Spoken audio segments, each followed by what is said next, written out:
ನನ್ನ ಯೂಟ್ಯೂಬ್ ಚಾನೆಲ್ಗೆ ಸ್ವಾಗತ. ನನ್ನ ಚಾನೆಲ್ ಅನ್ನು ಸಬ್ಸ್ಕ್ರೈಬ್ ಮಾಡ್ಕೊಳ್ಳ್ರಿ. ನಾನು ಮಾಡುವ ಪ್ರತಿಯೊಂದು ವಿಡಿಯೋನ ಇಮಿಡಿಯೇಟ್ ಪಡೀರಿ ಅಂತ ಹೇಳ್ತಾ ನನ್ನ ಕ್ಲಾಸಿಗೆ ಹೋಗ್ತಿದ್ದೇನೆ. Welcome to my session. My name is Ramesh Kumar N Bhogam JTO, government ITI Lingasugur.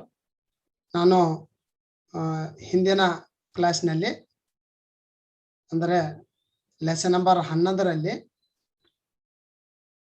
Ultimate stress ಮತ್ತು ವರ್ಕಿಂಗ್ ಸ್ಟ್ರೆಸ್ ಮೇಲೆ ಪ್ರಾಬ್ಲಮ್ಸ್ ಗಳನ್ನ ಸಾಲ್ವ್ ಮಾಡಿದ್ದೆ.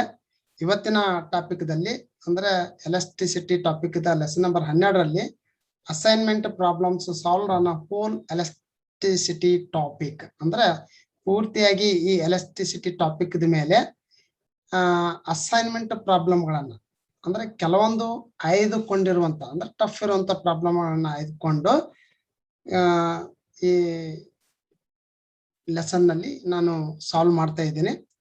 ಈಗ ಇವತ್ತಿನ ಲೆಕ್ಕ ನೋಡೋಣ. ಪ್ರಥಮವಾಗಿ ನೋಡ್ರಿ, find the compressive strain if A metal bar is 150 centimeter long when 2.5 kilonewton force is applied, its length become 148.6 centimeter. ಏನಂದ್ರ ಇಲ್ಲೊಂದು ಫಿಗರ್ ತೋರಿಸಿದ್ದಾರೆ.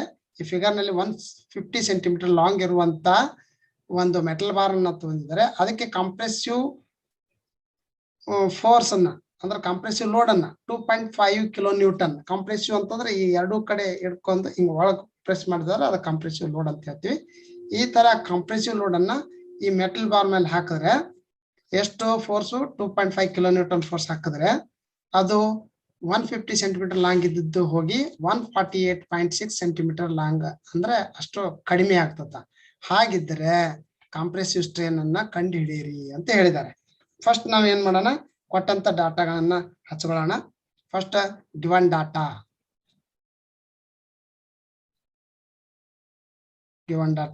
ಏನೇನು ಕೊಟ್ಟಿದ್ದಾರೆ.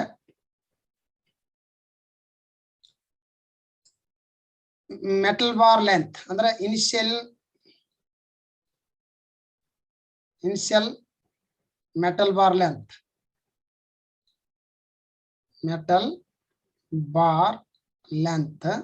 is equal to L1 ಅನ್ನೋಣ. ಇದು ಎಷ್ಟದಪ್ಪ ಅಂತಂದ್ರೆ L1 150 centimeter ಅಂತ ಅದ. ಓಕೆ, ಆಮೇಲೆ ಆಫ್ಟರ್ ಕಂಪ್ರೆಸಿವ್ ಲೋಡ್ ಆಫ್ಟರ್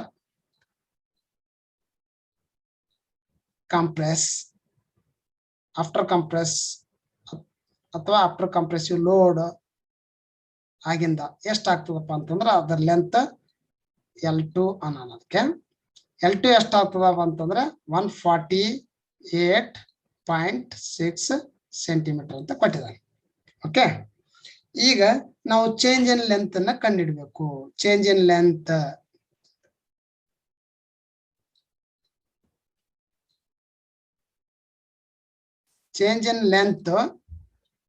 ಏನಪ್ಪಾ ಅಂತಂದ್ರೆ ಡೆಲ್ಟಾ L ಅಂತ ಹೇಳ್ತೀವಿ. ಅದು is equal to 150 centimeter minus 148.6 centimeter. ಇದನ್ನ ನಾವು ಕಳೆದ್ವಪ್ಪ ಅಂತಂದ್ರೆ 1.4 centimeter ಬರ್ತದೆ. ಇದೇನಪ್ಪ change in length delta L change in length ಅಂತ. ಇದು change in length find out ಮಾಡಿದ್ವಿ ಅಂದ್ರೆ ಕೊಟ್ಟಂತ ಲೆಂತ್ ಗಳನ್ನ ತಗೊಂಡು ಆಮೇಲೆ ಏನ್ ಕೊಟ್ಟಿದ್ದಾನೆ, ಫೋರ್ಸ್ ಅಂತ ಕೊಟ್ಟಿದ್ದಾನೆ. Force F is equal to 2.5 kilonewton force ಕೊಟ್ಟಿದ್ದಾನೆ. ಆಮೇಲೆ ಏನ್ ಫೈಂಡ್ ಔಟ್ ಮಾಡಿದ್ದಾನೆ, ಸ್ಟ್ರೈನ್ ಅಥವಾ ಕಂಪ್ರೆಸಿವ್ ಸ್ಟ್ರೈನ್ ಕಂಡುಹಿಡಿರಿ ಅಂತಂದಾನೆ. ಕಂಪ್ರೆಸಿವ್ ಸ್ಟ್ರೈನ್ ಕಂಡುಹಿಡಿಯಿರಿ, ಅದನ್ನು ಕಂಡುಹಿಡಿಯಿರಿ ಅಂತ ಹೇಳಿದ್ದಾನೆ. ಓಕೆ, ಈಗ ಕಂಪ್ರೆಸಿವ್ ಸ್ಟ್ರೈನ್ ಕಂಡುಹಿಡಬೇಕಾದ್ರೆ ನಮ್ಗೆ ಒಂದು ಫಾರ್ಮುಲಾ ಇದೆ. ಏನಪ್ಪಾ ಅಂತಂದ್ರೆ strain is equal to delta L divided by L ಅಥವಾ change in length divided by original length ಅಂತ ಹೇಳ್ತೀವಿ. ಚೇಂಜ್ ಇನ್ ಲೆಂತ್ ಅಂತ ನಮ್ಗೆ ಬಂದಿದೆ 1.4 centimeter ಬಂದಿದೆ. ಒರಿಜಿನಲ್ ಲೆಂತ್ ಎಷ್ಟಿದೆ 150 centimeter. ಓಕೆ, ಈ ಸೆಂಟಿಮೀಟರ್ ಕ್ಯಾನ್ಸಲ್ ಆಗ್ತವೆ. ಏನ್ ಉಳಿತತೆ 1.4 divided by 150. ಈ ಇದನ್ನ ಡಿವೈಡ್ ಮಾಡಿದ್ರೆ ನಮ್ಗೆ ಏನ್ ಬರ್ತದ 0.0093 ಬರ್ತದೆ. This is a strain. Okay, ಎಂತ ಸ್ಟ್ರೇನ್ ಇದು? Compressive strain. ಕಾಂಪ್ರೆಸಿವ್ ಸ್ಟ್ರೇನ್ ಬರ್ತದೆ. This is your required answer. ನಾವು ಈಗ ಮುಂದಿನ ಲೆಕ್ಕಕ್ಕೆ ಹೋಗೋಣ. ಎರಡನೇ ಲೆಕ್ಕ. A square rod of 10 mm side is tested for a tensile load of 2500 kg. Calculate the tensile stress of the rod. ಏನಪ್ಪ ಅಂತಂದ್ರೆ ಇಲ್ಲಿ ಒಂದು ಚಿತ್ರದಲ್ಲಿ ಕೊಟ್ಟಿರುವಂತೆ ಒಂದು ಸ್ಕ್ವೈರ್ ರಾಡ್ ಇದೆ. ಅಂದ್ರೆ ಸ್ಕ್ವೈರ್ ರಾಡ್ ಅಂದ್ರೆ ಉದ್ದ ಮತ್ತು ಅಗಲ, ಲೆಂತ್ ಚೇಂಜ್ ಇರ್ತದೆ, ಬಟ್ ಉದ್ದ ಅಗಲ ಅಂದ್ರೆ ಅದರ ಏರಿಯಾ ಅದೇನಪ್ಪ ಅಂದ್ರೆ ಸ್ಕ್ವೈರ್ ಇರ್ತದೆ. A into A ಅಂತ ಸ್ಕ್ವೈರ್ ಇರ್ತದೆ. ಅದು ಏರಿಯಾದ್ದು ಆ ಸೈಡ್ ಏನ್ ಕೊಟ್ಟಾರ 10 mm ಸೈಡ್ ಕೊಟ್ಟಿದ್ದಾರೆ. ಇಂಥದಕ್ಕ 2500 kg ಲೋಡ್ ಅನ್ನು ಹಾಕ್ಯಾರ. ಎಂತ ಲೋಡ್? Tensile load. ಅಂದ್ರೆ ಈ ತರ ಹಿಂಗ್ ಜೋತ್ ಬೆಳಂಗ್ ಲೋಡ್ ಹಾಕಿದ್ದಾರೆ. ಒಂದ್ ಕಡೆ ಕಟ್ಟ್ಯಾರ ಮೇಲ ಬಾಂಡೆಡ್ ಏರಿಯಾ ಅಂತ ಹೇಳಿದ್ರೆ, ಒಂದ್ ಕಡೆ ಕಟ್ಟಾರ ತರ ತೆಳಗ ಜೋತ್ ಹಾಕಿದ್ದಾರೆ. ಹಾಕಿದ್ರೆ ಇಲ್ಲಿ ಏನದ, calculate the tensile stress of the rod. ಈ ರಾಡ್ ನಲ್ಲಿ ಎಷ್ಟು ಸ್ಟ್ರೆಸ್ ಡೆವಲಪ್ ಆಗಿದೆ ಅಂತ ಫೈಂಡ್ ಔಟ್ ಮಾಡಿದ್ದಾರೆ. ಇದನ್ನ ನಾವು ಮತ್ತೆ ಗಿವನ್ ಡಾಟಾ ಹಚ್ಕೊಳ್ಳೋಣ.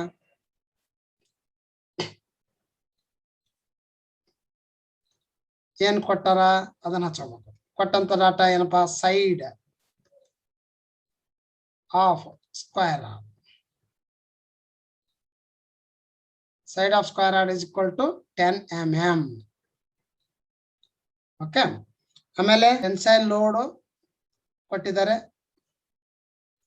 ಅದಕ್ಕ ಫೋರ್ಸ್ನು ಅಂತೀವಿ ನಾವು, ಅಥವಾ ಫೋರ್ಸ್ ಅಂತ ಹೇಳ್ತೀವಿ. ಇದು ಕೊಟ್ಟಿದ್ದಾರೆ. ಎಷ್ಟಪ್ಪ ಅಂತಂದ್ರೆ 2500 kg ಕೊಟ್ಟಿದ್ದಾರೆ. ಓಕೆ, ಈಗ ಕ್ಯಾಲ್ಕುಲೇಟ್ ದಿ ಸ್ಟ್ರೆಸ್ ಅಂತ ಹೇಳಿ. ಕ್ಯಾಲ್ಕುಲೇಟ್ ದಿ ಸ್ಟ್ರೆಸ್ ಅನ್ನ ಕಂಡುಹಿಡಿದಿ ಅಂತ ಹೇಳಿದ್ದಾರೆ. ಈಗ ನಮ್ಗ ಸ್ಟ್ರೆಸ್ ಫಾರ್ಮುಲಾ ಏನದ? Stress is equal to force applied divided by area ಅಂತ ಅದ. ಓಕೆ, ನಮಗೆ ಫೋರ್ಸ್ ಅಪ್ಲೈಡ್ ಎಷ್ಟಂತ ಕೊಟ್ಟಿದ್ದಾರೆ? 2500 kg ಅಂತ ಇದೆ. ಇನ್ನೇನ್ ಬೇಕು? ಏರಿಯಾ ಬೇಕು. ಈಗ ರಾಡಿನ ಏರಿಯಾ ಕಂಡು ಹಿಡಿಬೇಕಾದ್ರೆ ನಮ್ಗ ಸೈಡ್ ಬೈ ಸೈಡ್ ಅಂತ ಅದ. Okay, area of the rod is equal to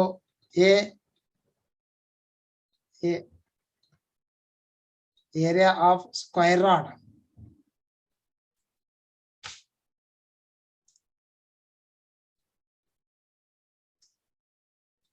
is equal to A into A. ಅಂದ್ರೆ ಏನು? Side into side. ಸೈಡ್ ಎಷ್ಟು ಬಂದಿದೆ? 10 mm ಕೊಟ್ಟಿದ್ದಾನೆ. 10 mm ಇಂಟು 10 mm. ಇನ್ನು 10 ಏನಾಯ್ತು? 100 ಆಯ್ತು. mm ಸ್ಕ್ವೈರ್ ಆಯ್ತು. ಅಂದ್ರೆ ಏರಿಯಾ ಏನ್ ಬಂತು? 100 mm ಸ್ಕ್ವೈರ್ ಬಂತು. ಓಕೆ, ಈಗ ಈ ಫಾರ್ಮುಲಾದಾಗ ನಾವು ಹಾಕೋಣ. Stress is equal to F/A ಅಂತ ಫಾರ್ಮುಲಾ ಹೇಳಿದೆ.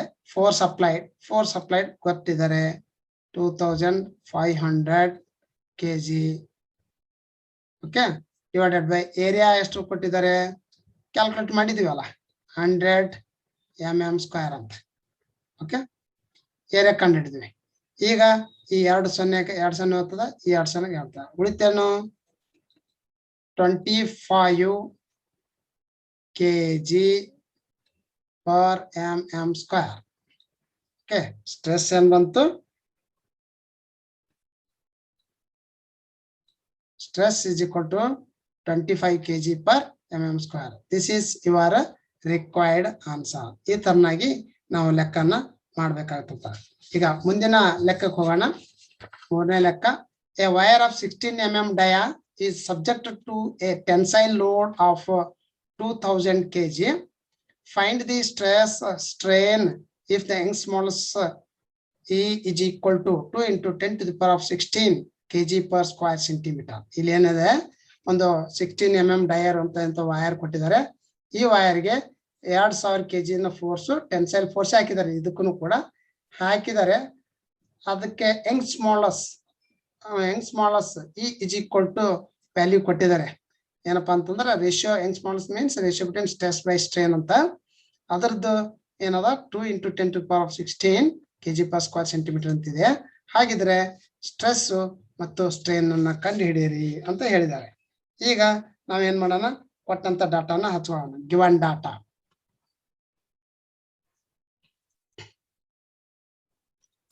ಏನೇನ್ ಕೊಟ್ಟಾರ? Dia of wire, dia of wire ಅದಕ್ಕೆ ಡಿ ಅಂತ ಹೇಳ್ತೀನಿ. ಎಷ್ಟಿದೆ? ವೈರ್ದ ಡಯಾಮೀಟರ್ 16 mm ಇದೆ. ಓಕೆ, ಇದನ್ನ ಸೆಂಟಿಮೀಟರ್ದಾಗ ಮಾಡಿದ್ರೆ 1.6 ಸೆಂಟಿಮೀಟರ್ ಬರ್ತದೆ. ಆಮೇಲೆ ರೇಡಿಯಸ್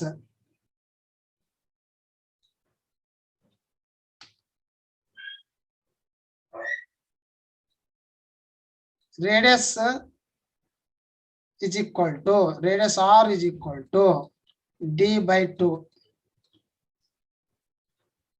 ಈ ಡಿ ಏನದ 1.6 ಸೆಂಟಿಮೀಟರ್ ಏನ್ ಬಂದಿದೆಲ್ಲ ಅದನ್ನ /2 ಮಾಡಿಬಿಡೋಣ. therefore r is equal to 0.8 centimetre ಬಂತು ರೇಡಿಯಸ್. ಓಕೆ, ಇದನ್ನ ಯಾಕೆ ಬೇಕಪ್ಪ ಅಂದ್ರೆ ಮುಂದೆ ಏರಿಯಾ ಕಂಡು ಹಿಡ್ಲಿಕ್ಕೆ ಬೇಕಾಗ್ತದ. ಇದು ಕೊಟ್ಟಿದ್ದಾರೆ. ಆಮೇಲೆ ಇ ಕೊಟ್ಟಿದ್ದಾರೆ. ಇ ಇಸ್ ಈಕ್ವಲ್ ಟು ಅಂತಂದು E is equal to 2 × 10⁻16 kg/sq/cm ಇದು ಕೊಟ್ಟಿದ್ದಾರೆ. ಹಾಗಿದ್ರೆ ಏನೇನು ಕಂಡುಹಿಡಬೇಕು? Stress is equal to what, strain is equal to what ಅಂತ ಕಂಡುಹಿಡಬೇಕು. ಓಕೆ, ಸ್ಟ್ರೆಸ್ ಮತ್ತು ಸ್ಟ್ರೇನ್ ಅನ್ನು ಕಂಡುಹಿಡಿಯಿರಿ ಅಂತಾರೆ. ಈಗ ನಾವು ಸ್ಟ್ರೆಸ್ ಫಾರ್ಮುಲಾ ಗೊತ್ತಿದೆ, force applied divided by area ಅಂತ. ಫೋರ್ಸ್ ಅಂತೂ ಇಲ್ಲಿ 2000 kg ಕೊಟ್ಟಿದ್ದಾರೆ. ಅದನ್ನು ಒಂದು ಕೂಡ ಬರಿಬೇಕಿಲ್ಲಿ. ಇದು F is equal to 2000 kg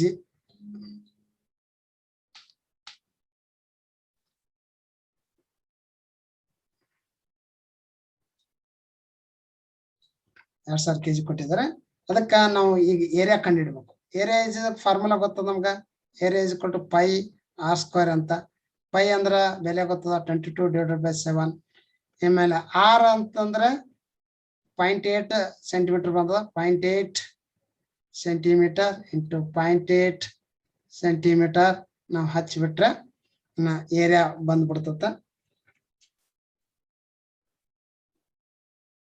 ಇಲ್ಲಿ ಏರಿಯಾ ಇಸ್ ಈಕ್ವಲ್ ಟು ಇದನ್ನ ಏನಪ್ಪಾ ಅಂದ್ರೆ 22 × 0.8 × 0.8 ಡಿವೈಡೆಡ್ ಬೈ 7 ಮಾಡಿದ್ರ ಏರಿಯಾ ಎಷ್ಟು ಬರ್ತಪ್ಪ ಅಂತಂದ್ರೆ 14.08 ಡಿವೈಡೆಡ್ ಬೈ 7 ಅರ್ಥ. ಇದನ್ನ ಇನ್ನೂ ಸಂಕ್ಷಿಪ್ತ ಇದನ್ನ ಭಾಗಿಸಿಬಿಟ್ಟಿವಪ್ಪ ಅಂತಂದ್ರೆ 2.01 ಸೆಂಟಿಮೀಟರ್ ಸ್ಕ್ವೇರ್ ಬರ್ತದ. ಇದನ್ನ ರೌಂಡ್ ಅಪ್ ಮಾಡಿದ್ರೆ 2 ಸೆಂಟಿಮೀಟರ್ ಅಥವಾ 2 ಸ್ಕ್ವೇರ್ ಸೆಂಟಿಮೀಟರ್ ಏರಿಯಾ ಬಂತು. ಅಂದ್ರೆ ಏರಿಯಾ ಫೈಂಡ್ ಔಟ್ ಮಾಡಿದ್ವಿ. ಈಗ ನಾವು ಸ್ಟ್ರೆಸ್ ಅನ್ನ ಕಂಡುಹಿಡಬಹುದು. Stress is equal to F/A ಅಂತ ಫಾರ್ಮುಲಾ ಹೇಳಿದ್ದೆ ನಾನು ನಿಮ್ಗೆ. ಎಫ್ ಅಂತಂದ್ರೆ ಫೋರ್ಸ್ ಕೊಟ್ಟಿದ್ದಾರೆ. ಇಲ್ಲಿ ನೋಡಿ, ಇಲ್ಲಿ 2000 ಅಂತ ಬರ್ದೆ ನೋಡಿ. ಇಲ್ಲಿ 2000 ಫೋರ್ಸ್. ಈ 2000 kg ಫೋರ್ಸ್ ಅನ್ನ ಹಾಕ್ತಿವಿ. ಅದಕ್ಕ ಏರಿಯಾ ಏನ್ ಬಂದಿದೆ? 2 ಸ್ಕ್ವೇರ್ ಸೆಂಟಿಮೀಟರ್ ಬಂದಿದೆ. ಈಗ ಇದು 2 1 2 2 1 2 ಅಂದ್ರೆ 1 1 ಹೋಗ್ಬಿಡ್ತು. ಉಳಿದು 3 0 ಹಾಗೆ ಇಟ್ಕೊಂಡ್ವಿ. ಅಂದ್ರ ಸ್ಟ್ರೆಸ್ ಇಸ್ ಈಕ್ವಲ್ ಟು ಏನ್ ಬರ್ತಪ್ಪ ಅಂತಂದ್ರೆ 1000 kg/sq/cm. ಓಕೆ, ಹೀಗೆ ನಮಗೆ Young's models of elasticity E is equal to ನಮ್ಗೆ ಏನ್ ಗೊತ್ತಿದೆ? E is equal to stress divided by strain ಅಂತ ಗೊತ್ತಿದೆ. ಈ ಸ್ಟ್ರೆಸ್ ಬೈ ಸ್ಟ್ರೇನ್ ಅಂತಂದ್ರೆ ಗೊತ್ತಿದೆಲ್ಲ. ಇದನ್ನ ನಮ್ಗ ಈ ಕೊಟ್ಟಿದ್ದಾನೆ, ಸ್ಟ್ರೆಸ್ ಫೈಂಡ್ ಔಟ್ ಮಾಡಿದ್ವಿ.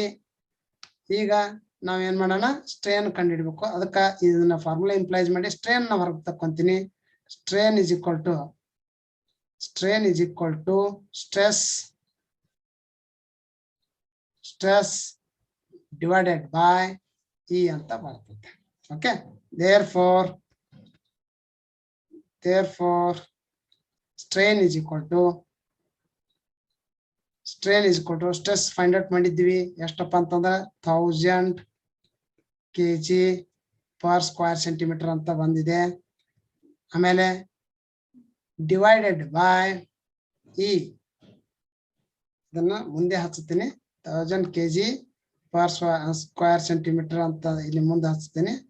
ಡಿವೈಡೆಡ್ ಬೈ ಇ ಏನ ಆಲ್ರೆಡಿ ಕೊಟ್ಟಿದ್ದಾರೆ. ಇ ಇಲ್ಲಿ ಇದೆ ನೋಡಿ, 2 × 10 to the power of 16 2 × 10 to the power of 16 kg per square centimeter. ಇಲ್ಲಿ 2 kg per square centimeter, ಇದು kg per square centimeter unit cancel ಆಗಿಬಿಡ್ತಾವ. 1000 divided by 2 × 10 to the power of 16 ಬರ್ತದೆ. therefore strain is equal to ಇದನ್ನ divide ಮಾಡಿ calculate ಮಾಡಿದ್ರೆ 5 to the power of -14 ಅಂತ ಬರ್ತದ. ಇದನ್ನ ಪ್ಲಸ್ ನಾಗ ತಂದಿಟ್ಕೋಬೇಕು. 1 divided by 5 to the power of 14. Strain has no unit, ಅದಕ್ಕೆ ಇಲ್ಲಿ ಯೂನಿಟ್ ಲೆಸ್ ಆಗಿಬಿಟ್ಟಿದೆ. ಓಕೆ, ಈಗ 4ನೇ ಲೆಕ್ಕ. Find out the load which can be suspended from a 3.2 mm dia wire taking the factor of safety as 2. Ultimate stress is 25 kg per mm square. ನೋಡ್ರಿ, load ಅನ್ನ ಕಂಡುಹಿಡ್ರಿ ಅಂತ ಹೇಳಿದ್ದಾರೆ. Find out the load suspended from 3.2 mm dia, ಅಂದ್ರೆ ಇಲ್ಲಿ ಒಂದು rod ಇದೆ, 3.2 mm dia ಇರುವಂತ rod ಇದೆ. ಇದಕ್ಕೊಂದು ಲೋಡ್ ಹಾಕಿದರೆ ಎಷ್ಟು ಹಾಕಿದ್ದಾರೆ ಗೊತ್ತಿಲ್ಲ, ಆದ್ರೆ ಅದಕ್ಕೆ ಅಲ್ಟಿಮೇಟ್ ಸ್ಟ್ರೆಸ್ ಎಷ್ಟಾಗ್ತಾ ಇದೆಪ್ಪ ಅಂದ್ರೆ 25 kg per mm square ಇದೆ ಮತ್ತು ಫ್ಯಾಕ್ಟರ್ ಆಫ್ ಸೇಫ್ಟಿ 2 ಇದೆ. ಹಾಗಿದ್ರೆ ಲೋಡ್ ಅನ್ನ ಕಂಡುಹಿಡಿರಿ ಅಂತ ಹೇಳಿದ್ರು. ಇಲ್ಲಿ ನಾವು ಕೊಟ್ಟಂತ ಡಾಟಾನ ಹಚ್ಚೋಣ. ಫಸ್ಟ್ ಗಿವನ್ ಡಾಟಾ ಹಚ್ಚೋಣ. Dia of wire D is equal to 3.2 mm ಇದೆ. ಓಕೆ, ಆಮೇಲೆ radius R is equal to d by 2. This is equal to 3.2 divided by 2 ಅಂತಂದ್ರೆ ಎಷ್ಟು ಬರ್ತದೆ? R is equal to 1.6 mm ಬರ್ತದೆ. ಓಕೆ, ಆಮೇಲೆ factor of safety ಕೊಟ್ಟಿದ್ದಾರೆ. Factor of safety is equal to 2 ಅಂತಿದೆ. ಆಮೇಲೆ ultimate stress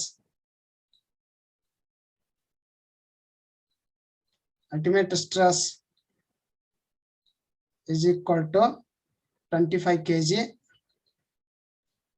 per mm square ಇದೆ. Okay, ಇವೆಲ್ಲ ಕೊಟ್ಟಿದ್ರೆ. ಹಾಗಿದ್ರೆ ಏನು ಲೋಡ್ ಕಂಡಿಡ್ರಿ. Load is equal to what? Load ಅಂದ್ರೆ ಅಷ್ಟೇ, ಫೋರ್ಸ್ ಅಂದ್ರೆ ಅಷ್ಟೇ, ಅದನ್ನ ಕಂಡಿಡಿರಿ ಅಂತ. ಈಗ ನಾವು factor of safety formula, factor of safety FS ಅಂತ ಬರ್ತೀನಿ, is equal to ultimate stress US divided by working stress WS. Working stress ಇವೆಲ್ಲ ಶಾರ್ಟ್ ಫಾರ್ಮ್ ಬರ್ತಿದ್ದೀನಿ. Factor of safety is equal to ultimate stress divided by working stress. ಇಲ್ಲಿ factor of safety ಕೊಟ್ಟಿದ್ದಾನೆ, ultimate stress ಕೊಟ್ಟಿದ್ದಾನೆ, working stress ನ ಹೊರಗೆ ತಕ್ಕೋಬೇಕು. Okay, ಇಲ್ಲಿ working stress is equal to ultimate stress divided by factor of safety ಅಂತ ಹಿಂಗ್ ಮಾಡ್ಕೊಂಡು ಎಕ್ಸ್ಚೇಂಜ್ ಮಾಡ್ಕೊಳ್ಳೋಣ. ಈಗ ಇದನ್ನ ಬೆಲೆ ತುಂಬ್ಕೊಳ್ಳೋಣ. ಏನಪ್ಪಾ? Ultimate stress 25 kg per mm square ಇದೆ. ಫ್ಯಾಕ್ಟರ್ ಆಫ್ ಸೇಫ್ಟಿ ಏನಿದೆ? 2 ಇದೆ. ಇದನ್ನ 2 ಒಂದ್ಲೆ ಮತ್ತಲ್ಲ 2 2 4, 1 ಉಳಿತು, 0.10 ಆಯ್ತು, 2 5 10. ಓಕೆ, 12.5 ಬಂತು. therefore working stress is equal to 12.5 kg per mm square ಬಂತು. ಈಗ ವರ್ಕಿಂಗ್ ಸ್ಟ್ರೆಸ್ ಕಂಡುಹಿಡಿದ್ವಿ, ಫ್ಯಾಕ್ಟರ್ ಆಫ್ ಸೇಫ್ಟಿನ ಕೊಟ್ಟಿದ್ದಾರೆ. ಈಗ ನಮ್ಗೆ ಆಕ್ಚುಲಿ ವರ್ಕಿಂಗ್ ಸ್ಟ್ರೆಸ್ ಅಥವಾ stress is equal to working stress ಅಂದ್ರೆ ಒಂದೇ ಆರ್ ಸ್ಟ್ರೆಸ್ ಅಂದ್ರೆ ಒಂದೇ. ವರ್ಕಿಂಗ್ ಸ್ಟ್ರೆಸ್ ಅಂದ್ರೆ ಒಂದೇ ಆರ್ ಸ್ಟ್ರೆಸ್ ಅಂದ್ರೆ ಒಂದೇ is equal to force applied by area ಅಂತ ನಮ್ಗೆ ಫಾರ್ಮುಲಾ ಇದೆ. ಓಕೆ, ಈಗ ನಾನು ಇಲ್ಲಿ ಏರಿಯಾ ಒಂದು ಕಂಡು ಹಿಡ್ಕೋಬೇಕು.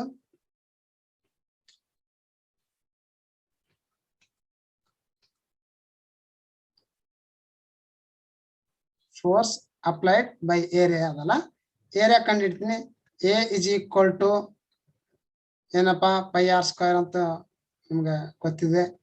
ಪೈ ಅಂದ್ರೆ 22/7 ಇದೆ. ಆರ್ ಸ್ಕ್ವೇರ್ ಅಂದ್ರೆ ಆರ್ದ 2 ಸಲ 1.6 mm ಇಂಟು 1.6 mm. ಓಕೆ, ಇವನ್ನೆಲ್ಲ ಗುಣಿಸಿದ್ವಪ್ಪ ಅಂತಂದ್ರ ಅಂದ್ರೆ 22 ಇಂಟು 1.6 ಇಂಟು 1.6 ಡಿವೈಡೆಡ್ ಬೈ 7 ಮಾಡಿದ್ವಿ ಅಂದ್ರೆ ಎಷ್ಟು ಬರ್ತದ? 8.046 ಬರ್ತದ. 8.046 ಏನು mm ಸ್ಕ್ವೇರ್ ಬರ್ತದ ಏರಿಯಾ. ಓಕೆ, ಈಗ ಇದೊಂದು ಏರಿಯಾ ಬಂತು, ಇಲ್ಲಿ ವರ್ಕಿಂಗ್ ಸ್ಟ್ರೆಸ್ ಬಂತು. ಈಗ ಏನು ಕಂಡು ಹಿಡಬೇಕು? ಎಫ್ ಕಂಡು ಹಿಡ್ಬೋದು. Therefore F is equal to stress ಅಥವಾ working stress into area. Therefore ಇಲ್ಲಿ ವರ್ಕಿಂಗ್ ಸ್ಟ್ರೆಸ್ ಎಷ್ಟು ಬಂದಿದೆ?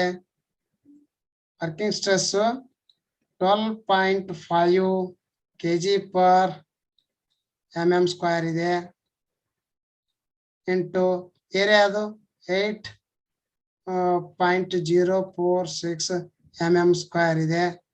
ಇದು mm ಸ್ಕ್ವೇರ್ ಈ ಡಿವೈಡ್ ಬೈ ಇದು kg per mm ಸ್ಕ್ವೇರ್ ಅಂತಂದ್ರೆ ಇದು ಕೆಳಗಿದ್ದಂಗೆ ಇದು mm ಸ್ಕ್ವೇರ್ ಹೋಗಿ ಬಿಡ್ತದ. ಇನ್ನ force is equal to 12.5 kg into 8.046 ಮಾಡಿದ್ರೆ ಎಷ್ಟು ಬರ್ತಪ್ಪ ಅಂದ್ರೆ 100.575 kg ಬರ್ತದ. ಇದು load. This is your required answer. So ನನ್ನ ಕ್ಲಾಸು ನಿಮಗೆ ತಿಳಿದಿದೆ ಅಂತ ಭಾವಿಸಿ ನನ್ನ ಕ್ಲಾಸಿಗೆ ಲೈಕ್ ಮಾಡ್ರಿ, ಶೇರ್ ಮಾಡ್ರಿ, ಮತ್ತು ಏನಾದರೂ ತಿಳಿದಿದ್ದನ್ನ ಕಮೆಂಟ್ ನಲ್ಲಿ ತಿಳಿಸ್ರಿ. ನಾನು ಸಾಲ್ವ್ ಮಾಡಿಕೊಡ್ತೀನಿ ಅಂತ ಹೇಳ್ತಾ ನಾನು ಇವತ್ತಿನ ಕ್ಲಾಸನ್ನ ಮುಕ್ತಾಯಗೊಳಿಸ್ತಿದ್ದೇನೆ.